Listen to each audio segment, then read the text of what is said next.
So you finally completed your birdhouse, and that's a really great accomplishment, but you're probably wondering to yourself, oh my gosh, you guys, what am I going to do with a birdhouse? And the answer is, you're going to mount it. So, what does this mean for you? It means you might have to learn how to do a few things that you've never done before. Things like picking a great location, gathering the necessary tools and parts, setting a post, fastening the birdhouse to the post, and finally, checking your birdhouse for birds. Let's begin with picking a great location. The first thing I'd recommend doing is doing a web search for nestwatch.org. Once you arrive at this site, you can hover over to the Learn tab and then click on Common Nesting Birds, See Now. This particular page allows a person to narrow down the type of birds they can expect to see. First thing I do is go to Region, and I click on the Eastern United States, and because we've just completed nesting boxes, the nest type we're going to click on would be for cavity dwellers. After that, we'll click on Habitat, and from here you're going to click on the unique area where you expect to put it. Probably the most likely scenario is you'll be placing this in a suburban neighborhood, so we're going to click on Town now. Each of these are considered birds that would be cavity dwellers in the region we selected. However, not all of these birds are going to be native to Minnesota. One of the more common birds that we will find in a varying range is the black-capped chickadee. We can click on View, and when you do place your birdhouse, you can learn some things about what a nest looks like, as well as when to look for this particular species of bird. Additionally, they'll tell you things like what is the most common nest height. A nest height from 4 to 20 feet is most common for this bird, which will ultimately help us determine how exactly to mount our birdhouse. Next, we'll talk about gathering the necessary tools and parts. That means it's probably time to jump in your car and zoom on over to your neighborhood hardware store. Once you're there, you should be able to find someone that'll help take you to the electrical department. The things you'll need include a 10-foot section of half-inch conduit pipe, 2 half-inch conduit straps, and finally 4 half-inch long screws. Now it's time to find your tools. Hopefully you already have most of these. You're going to need a hammer or a mallet, a tape measure, a pipe cutter, or a hacksaw would work too. And it's nice to have a drill and a driver. Well, here I am. I'm on site. I have my 10-foot galvanized pole, and I'm ready to begin.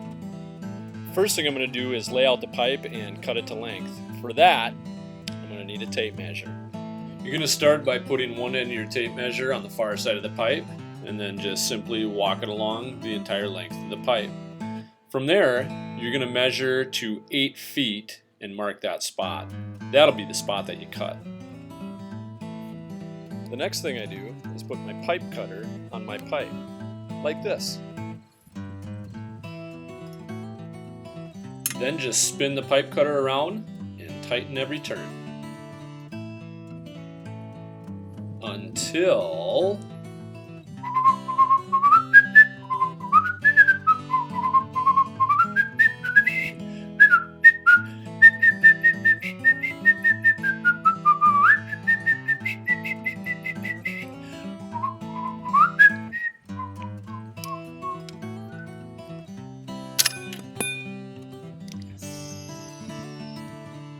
now it's time to set the post.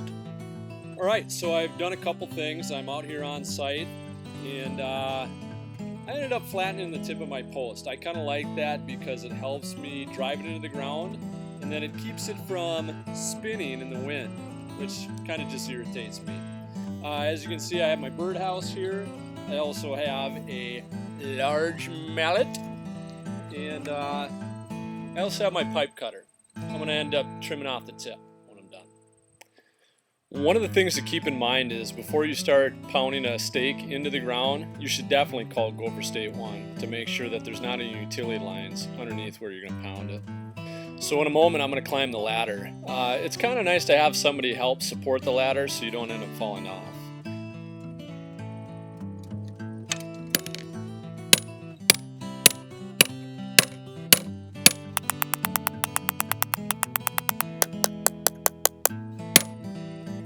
When the post is somewhere around 5 to 6 feet, that would be a good time to stop pounding. And if you're so inclined, you can get rid of the mushrooming. I'm going to cut that off with a pipe cutter. Now it's time to fasten a birdhouse to the pole. All right, the first thing you're going to do is take your birdhouse and line the pole up with this hole and place it onto the top.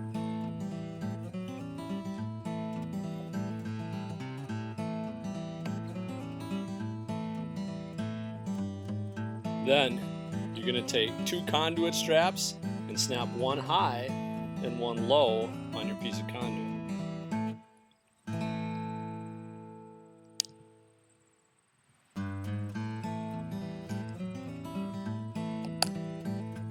Then all that's left for you to do is sink some screws.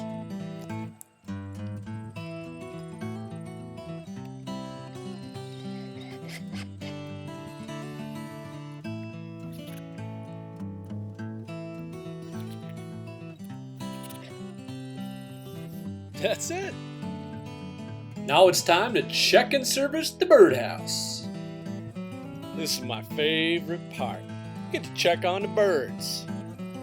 You're gonna go inside those doors, look for nests. How do you lock it? Put a screw inside, just like this.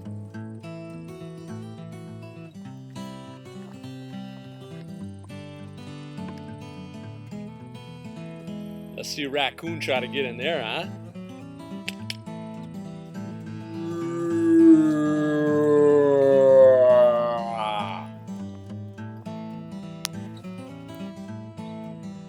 Oh my. There's birds in there. Check this out.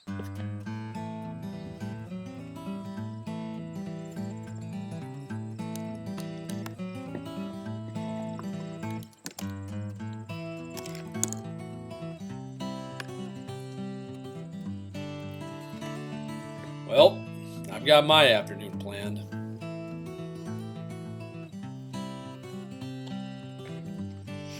Thanks for watching.